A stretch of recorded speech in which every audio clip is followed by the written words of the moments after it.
और भारतीय जनता पार्टी इस वक्त प्रेस कॉन्फ्रेंस कर रही है। सांसद रविशंकर प्रसाद क्या कुछ कह रहे हैं, सुनवाते हैं।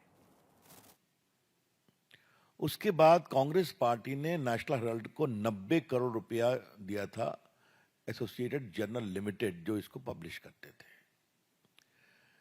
ये जानना जरूरी है कि कांग्रेस पार्टी एक पॉलिटिकल पार्टी है। पॉलिटिकल पार्टी को कई एग्जम्पशंस हैं, आपको मालूम है। तो वो किसी प्राइवेट बॉडी को पार्टी का फंड नहीं दे सकते हैं, इस बात को समझे आप। That is purely prohibited.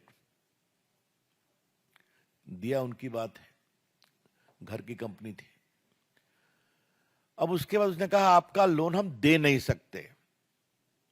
तो दे नहीं सकते तो एक बड़े इंटरेस्टिंग तरीके से एक कॉरपोरेट षड्यंत्र किया गया, कैसे ये पूरी संपत्ति आ जाए परिवार के हाथ में। तो जो एक कंपनी बनाई गई यंग इंडिया कर करके, उसमें 38% शेयर सोनिया जी का, 38% राहुल जी का, और बाकी मोतीलाल वोरा और बाकी लोग का था। ऑस्कर फर्नांडिस वगैरह इस टाइप के लोग थे वहां पर। ये इक्विटी शेयर 9 करोड़ के पूरे शेयर इस यंग इंडिया कंपनी को ट्रांसफर कर दिए गए। ये 9 करोड़ का ट्रांसफर होना बड़ी बात नहीं है। इस 9 करोड़ शेयर के ट्रांसफर होने के बाद यंग इंडिया कंपनी, जिसके 76% शेयर होल्डर्स सोनिया जी और राहुल जी थे, उसके हाथ में एसोसिएटेड जर्नल की पूरी संपत्ति आ गई। और ये संपत्ति क्या क्या है? दिल्ली में बहादुर शाह जफर पर एक प्रॉपर्टी, मुंबई में प्रॉपर्टी, लखनऊ में प्रॉपर्टी, भोपाल में प्रॉपर्टी, पटना में प्रॉपर्टी, जो हजारों करोड़ की है। ये कहा गया कि यंग इंडिया लिमिटेड वो नॉन प्रॉफिट ऑर्गेनाइजेशन था, चैरिटेबल पर्पस के लिए। आज तक उन्होंने क्या चैरिटेबल पर्पस किया है कुछ पता नहीं है। इसके बाद एक प्राइवेट कंप्लेंट होता है, बाकी कार्रवाई होती है, फिर ईडी मामले का इन्वेस्टिगेशन करती है। यहां पर 3-4 चीजों को पार्टी के मंच से फैक्चुअली रिकॉल करना जरूरी है। ईडी ने कांग्रेस के वर्तमान अध्यक्ष मोतीलाल खरगे को भी इंटरोगेट किया था, क्योंकि वही एकमात्र थे एम्प्लॉय, मोतीलाल वोरा, सॉरी। तो ये इस बात को समझना चाहिए कि वही एक एम्प्लॉय थे, अब तो नहीं रहे। Thank you Sanjay. उसके बाद पवन बंसल थे, उनको इंटरोगेट किया। फिर सोनिया जी और राहुल गांधी को भी इंटरोगेट किया कई घंटों तक। स्वाभाविक कोई जवाब नहीं था। और ये जो 90 करोड़ बकाया था, इसका हिसाब क्या किया जाएगा? तो 50 लाख रुपया दे दिया गया एसोसिएट जर्नल को, और सारा लोन राइट ऑफ हो गया नेशनल हेराल्ड को प्रकाशित करने वाली कंपनी का। एक बात है, कॉमर्स में इस परिवार का जवाब नहीं है। 50 लाख में 90 करोड़ की संपत्ति प्राप्त कर लेना, 90 करोड़ राइट ऑफ कर देना, और हजारों करोड़ की संपत्ति का मालिकाना हक प्राप्त कर लेना। और दूसरे एक सदस्य जो मेंबर हैं 3 करोड़ में जमीन खरीदते हैं हरियाणा में, और कमर्शियल यूज हो जाता है, और 58 करोड़ रुपए में बेच देते हैं। तो ये तो इस देश को सीखना चाहिए कि ये जो गांधी मॉडल ऑफ डेवलपमेंट है, इसलिए मैं इसको गांधी मॉडल ऑफ डेवलपमेंट कह रहा हूं। गांधी जी नहीं, Gandhi model of development. Be very clear about it. क्या सवाल पूछते हैं ये लोग, परिवार के लोग? भ्रष्टाचार का इनका पूरा आचरण, शेयर की हेराफेरी करो, संपत्ति बनाओ, और ये सारी संपत्ति सरकार के द्वारा दी हुई थी, क्या भोपाल, क्या पटना, क्या लखनऊ। फिर उसके बाद ईडी ने मामले को टेकअप किया और मामले को टेकअप करके उन्होंने पूरे मनी लॉन्ड्रिंग एक्ट बाकी प्रोविजन के अनुसार सब कुछ समझा और उन्होंने अपनी रिपोर्ट फाइल की सेक्शन 8 में बिफोर द कोर्ट। ये जो प्राइवेट कंप्लेंट बोलते हैं या कंप्लेंट बोलते हैं, that is as good as a chargesheet, क्योंकि बाकी जो क्रिमिनल लॉ में कंप्लेंट होता है तो उसमें वो इन्वेस्टिगेशन होता है, इसमें वो इन्वेस्टिगेशन करके ही फाइल करते हैं। और कोर्ट ने कहा है कि अब मैं 21 तारीख को सुनवाई करूंगा, 25 को। यही तो पूरी कहानी है, इसमें है तो क्या है भाई। और एक बात को ध्यान रखा जाए कि सोनिया जी, राहुल गांधी बेल पर हैं। इन्होंने पूरी कार्रवाई को क्वाश करने के लिए हाई कोर्ट, सुप्रीम कोर्ट का दरवाजा खटखटाया और कोई राहत नहीं मिली। सिर्फ यही राहत मिली कि आप पर्सनली कोर्ट में अपीयर नहीं होइएगा, you will appear through lawyer. तो जो चीज 4 साल से चल रही है, जिसमें आप संतोषजनक जवाब नहीं दे पाए, जहां कानून अपना काम कर रहा है, वहां पर कर रहे हैं वेंडेटा वेंडेटा। और उनके जो मेंबरान पार्लियामेंट हैं, देश के नामी गिरामी वकील, वो भी इसको अजीब प्रकार की बेबुनियाद तर्के दे रहे हैं। तो इसीलिए कि पार्टी की ओर से विचार हुआ कि सुबह सुबह इस मामले के संबंध में पार्टी के दृष्टिकोण को बताना जरूरी है। कानून अपना काम कर रहा है, the law is taking its own course. हम बीजेपी की ओर से सोनिया गांधी और राहुल गांधी और कांग्रेस पार्टी से सवाल पूछना चाहते हैं, क्या कानून को अपना काम नहीं करना चाहिए?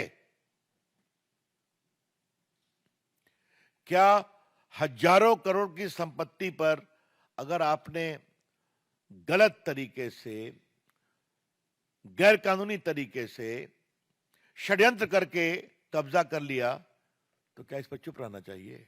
यही तो बड़े सवाल है। I would like to repeat, Srimati Sonia Gandhi ji and Rahul Gandhi ji, kindly reply. Should the law be allowed to take its own course or not?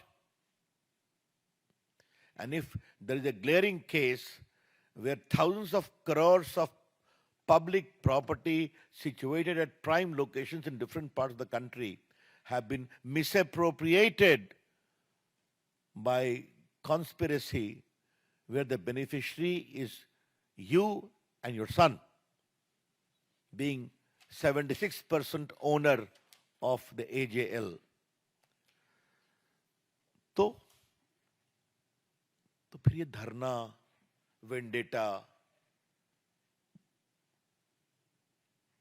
Narendra Modi ji की सरकार है, कानून को अपना काम करने देगी और कानून काम करेगा। वैसे नेशनल हेराल्ड की कहानी बड़ी जोरदार है। थोड़ा हम लोग की रिसर्च टीम रिसर्च कर रहे थे, तो सरदार पटेल ने कहा था कि जिस तरह के लोगों से पैसा लिया जा रहा है वो ठीक नहीं है, वो बहुत चिंता पैदा करता है।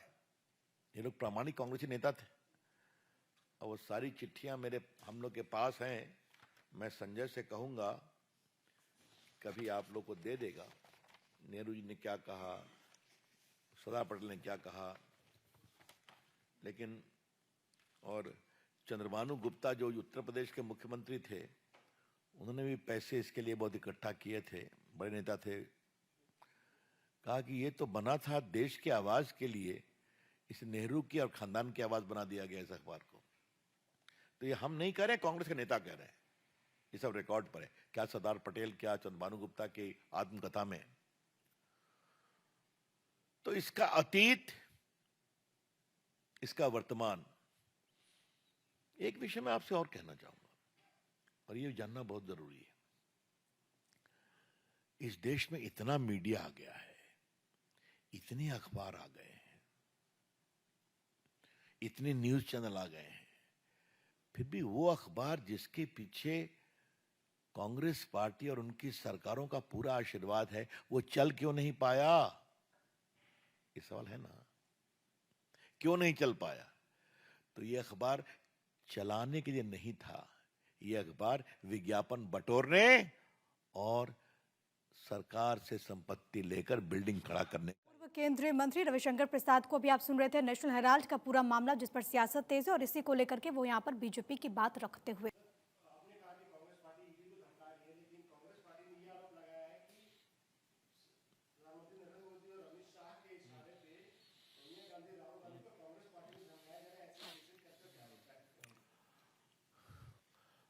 इस देश में लूटने का लाइसेंस नहीं है, शुद्ध भाषा में। नेशनल हेराल्ड केस में जिस तरह से शेयर ट्रांसफर किए गए और 50 लाख के एवज में 90 करोड़ को राइट ऑफ किया गया और हजारों करोड़ की संपत्ति हथिया ली गई, तो ये तो लूट का मामला बनता है ना, मनी लॉन्ड्रिंग का मामला बनता है ना। Go and face the trial. तो ये तो आपने सुप्रीम कोर्ट में भी कहा था, हाई कोर्ट में भी कहा था कि हमको फंसाया जा रहा है। तो हाई कोर्ट ने आपकी बात मानी क्या? सुप्रीम कोर्ट ने मानी क्या? तो क्या मतलब है इसका?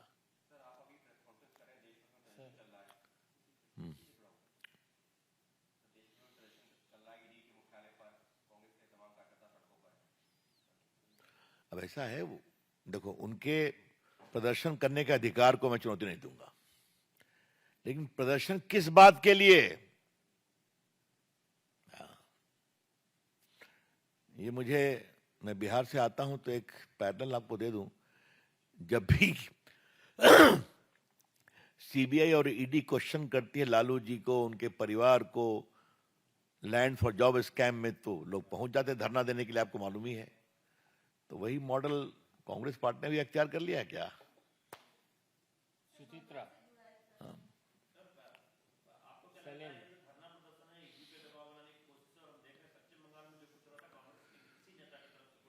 मैं आ रहा हूं उस पर,